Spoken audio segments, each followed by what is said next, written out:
lalagyan mo na ng muna naman, oh. Nandito po kami. Habang sa chicken ko.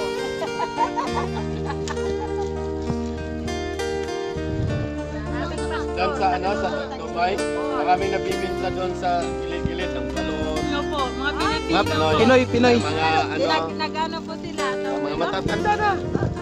Nagbibinta ng Nag-sideline. balot, yung ano, kakanin. Kami ng pastor. Nagkakan ng kakanin, pero ang balot paano nila na? Hindi, wala. Bakit hindi ka nag-interview?